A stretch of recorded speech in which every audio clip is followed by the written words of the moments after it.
তার যাচ্ছে আর এই ছোট বাচ্চা এই যে কি শ্যামনগরে অবশিশুর কান্না, ভাঙা পরিবার, ভেঙে যাওয়া মানবিকতার নির্মম প্রতিচ্ছবি। বিস্তারিত থাকছে গাজী নাসির উদ্দিনের প্রতিবেদনে। সাতক্ষীরার শ্যামনগর উপজেলার কৈখালী ইউনিয়নে এক নারী তার ১৪ মাস বয়সী শিশুকে রেখে বাড়ি ছেড়ে চলে যাওয়ার অভিযোগ উঠেছে। ঘটনাটি এলাকায় ব্যাপক চাঞ্চল্যের সৃষ্টি করেছে। স্থানীয় সূত্রে জানা যায়, উপজেলার কৈখালী ইউনিয়নের ৯ নম্বর ওয়ার্ডের বাসিন্দা মিজানুর রহমান গাজীর পরিবারের এক পুত্রবধূ সম্প্রতি বাড়ি থেকে চলে যান।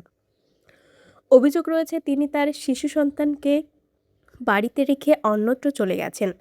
এরপর থেকে শিশুটির দেখভাল পরিবারই করছে। পরিবারের সদস্যরা জানান, শিশুটির মা দীর্ঘদিন ধরে পারিবারিক টানাপোড়েনের মধ্যে ছিলেন। ঘটনার পর শিশুটির কান্না ও অসহায় অবস্থায় স্থানীয়দের মধ্যে সহানুভূতি সৃষ্টি হয়েছে। এ বিষয়ে স্থানীয়দের দাবি, বিষয়টি তদন্ত করে প্রয়োজনীয় আইনগত ব্যবস্থা নেওয়া উচিত এবং শিশুটির নিরাপত্তা নিশ্চিত করতে প্রশাসনের হস্তক্ষেপ জরুরি। স্থানীয় প্রশাসনের পক্ষ থেকে আনুষ্ঠানিক কোনো বক্তব্য পাওয়া যায়নি। একটি ছোট্ট ঘরে আজও ভেসে আসে এক শিশুর কান্না।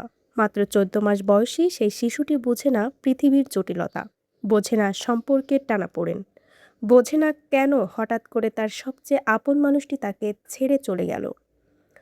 তবুও তার চোখে জমে থাকা অশ্রু যেন নিঃশব্দে বলে যায়, আমি কি দোষ করেছি। সম্প্রতি ঘটে যাওয়া এই ঘটনাটি কেবল একটি পরিবারের সংকট নয়, এটি আমাদের সমাজের গভীর এক অসুখের বহিঃপ্রকাশ। একটি অবশ শিশুকে অসহায় অবস্থায় ফেলে রেখে চলে যাওয়ার অভিযোগ শুধু একটি ব্যক্তিগত সিদ্ধান্ত নয়, এটি আমাদের নৈতিকতা, পারিবারিক বন্ধন এবং মানবিক মূল্যবোধের ভাঙনের একটি কঠিন বাস্তবতা।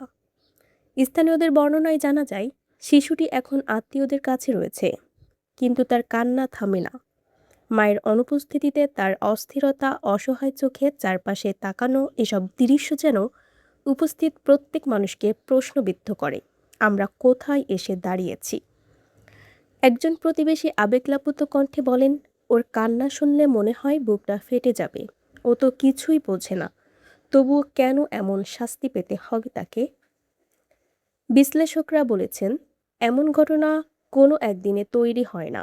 এর পেছনে থাকে দীর্ঘদিনের দাম্পত্য কলহ, পারিবারিক অস্থিরতা, আর্থিক সংকট, সামাজিক চাপ এবং মানসিক অবসাদ। কিন্তু এই সব সংকটের সবচেয়ে নির্মম শিকার হয় শিশুরা, যারা নিজেরা কথা বলতে পারে না, প্রতিবাদ করতে পারে না, শুধু নীরবে কষ্ট সহ্য করে। সমাজবিজ্ঞানীদের মতে, আমাদের সমাজে পারিবারিক বন্ধন ধীরে ধীরে দুর্বল হয়ে পড়ছে। সম্পর্কের টানাপোড়েন এখন আর ঘরের ভেতর সীমাবদ্ধ থাকছে না, এর সরাসরি প্রভাব পড়ছে শিশুদের মানসিক বিকাশে। শৈশবের এই আঘাত তাদের ভবিষ্যৎ জীবনেও গভীর ছাপ ফেলে যায়, যা কখনো কখনো পুরো একটি প্রজন্মকে মানসিকভাবে বিপর্যস্ত করে দিতে পারে। এই ঘটনাটি আমাদের সামনে একটি কঠিন প্রশ্ন ছুড়ে দেয়, আমরা কি শুধুই উন্নয়নের গল্প বলবো, নাকি আমাদের ভেতরের ভাঙনগুলোও দেখব। একটি শিশু যখন মায়ের কোলে না পেয়ে অশ্রু ঝরায়, তখন সেটি কেবল একটি পরিবারের ব্যর্থতা নয়, সেটি পুরো সমাজের ব্যর্থতা। বিশেষজ্ঞরা মনে করেছেন, এ ধরনের ঘটনা প্রতিরোধে শুধু আইনগত ব্যবস্থা যথেষ্ট নয়, প্রয়োজন পারিবারিক বন্ধনকে শক্তিশালী করা, সামাজিক সচেতনতা বৃদ্ধি করা এবং সংকটাপন্ন পরিবারগুলোর পাশে দাঁড়ানো। স্থানীয় প্রশাসন, সমাজকর্মী এবং বিভিন্ন সংগঠনের সম্মিলিত উদ্যোগ ছাড়া এই সমস্যা থেকে উত্তরণ সম্ভব নয়। সবচেয়ে বড় কথা, একটি শিশুর নিরাপত্তা, ভালোবাসা ও ভবিষ্যৎ নিশ্চিত করা শুধু তার বাবা মায়ের দায়িত্ব নয়, এটি আমাদের সবার নৈতিক দায়িত্ব। কারণ আজকের এই কান্নার প্রতিধ্বনি যদি আমরা না শুনি, তবে আগামী দিনের সমাজ আরও নির্মম, আরও নিষ্ঠুর হয়ে উঠবে। হয়তো একদিন সেই শিশুটির বড় হবে, কিন্তু তার শৈশবের এই শূন্যতা কি কখনো পূরণ হবে? তার হৃদয়ে জমে থাকা এই অজানা কষ্টের দায় কে নিবে? এই প্রশ্নের উত্তর আমাদের সবার কাছে ঋণ হয়ে রইল। আরও বিস্তারিত জানতে চোখ রাখুন জাতীয় দৈনিক অভয়নগর পত্রিকায়।